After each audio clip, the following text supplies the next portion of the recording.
Zee 24 तास एक पाऊल पुढे। आणि आणखी एक ब्रेकिंग न्यूज। बुद्धगया इथं झालेल्या बॉम्बस्फोटांचा निषेध करण्यासाठी आज औरंगाबाद बंदची हाक देण्यात आली आहे। सर्वच राजकीय पक्ष या बंदमध्ये सहभागी झालेत। बंदचा परिणाम शाळा, कॉलेजेस तसंच बाजारपेठांवर झालाय।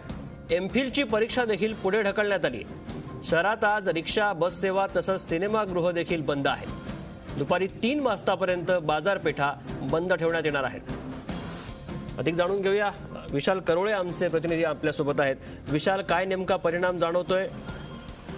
बुद्धगयाला जो बॉम्बस्फोट झाला त्याच्या निषेधार्थ सर्वच पक्षांनी औरंगाबादेत कडकडीत बंद पाळलेला आहे। शाळा, महाविद्यालयांपासून सर्वच दुकानं आणि सर्वच बंद आहे। सिनेमा थिएटर सुद्धा बंद आहे। इतकंच नाही तर युनिव्हर्सिटीने आपल्या परीक्षा सुद्धा पुढे ढकलल्या आहे। काही ठिकाणी तुरळक दगडफेकीच्या घटना सुद्धा घडल्या आहेत। पोलिसांनी शांततेचं आवाहन केलं। एकूणच स्थिती पाहता औरंगाबाद पूर्णपणे बंद आहे। जो बॉम्बस्फोट झाला त्याचा निषेध करण्यासाठी आम्ही बंद पाळतोय आणि अशा प्रकारच्या घटना केंद्र सरकारने टाळाव्यात अशी मागणी सर्वच राजकीय पक्षाचे लोक करत आहेत। पंकज, धन्यवाद विशाल दिलेल्या माहितीबद्दल। तर बुद्धगया इथं झालेल्या बॉम्बस्फोटांचा निषेध करण्यासाठी आज औरंगाबादमध्ये सर्वपक्षीय बंदची हाक पुकारण्यात आली। झी 24 तास एक पाऊल पुढे।